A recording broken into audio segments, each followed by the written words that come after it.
તળાજા તાલુકાના મીઠી વીરડી ગામના સમુદ્ર કિનારેથી શંકાસ્પદ સિંહનો મૃતદેહ મળી આવતા ખળભળાટ મચી જવા પામ્યો છે અને ફોરેસ્ટ કાફલો ઘટના સ્થળે દોડી જઈ અને જરૂરી કાર્યવાહી હાથ ધરી છે। આ બનાવની જાણવા મળતી વિગતો અનુસાર ભાવનગર જિલ્લાના તળાજા તાલુકાના મીઠી વીરડી ગામના સમુદ્ર કિનારેથી એક સિંહનો શંકાસ્પદ મૃતદેહ મળી આવ્યો છે, જેને લઈને તળાજા ફોરેસ્ટ અધિકારી સહિતનો કાફલો ઘટના સ્થળે દોડી જઈ અને જરૂરી કાર્યવાહી હાથ ધરી છે।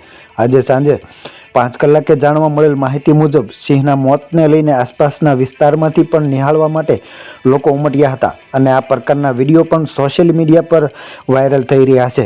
જોકે હાલ આ સિંહનું કયા કારણોસર મોત થયું છે તે બાબતની કોઈ ચોક્કસ માહિતી પ્રાપ્ત થઈ નથી, પરંતુ ફોરેસ્ટ વિભાગ દ્વારા સિંહના મૃતદેહને પીએમ અર્થે લઈ જવામાં આવ્યો છે। મોતનું કારણ પીએમ રિપોર્ટ આવ્યા બાદ જ જાણવા મળશે। વધુ વિગતો માટે રાહ જોવી રહી।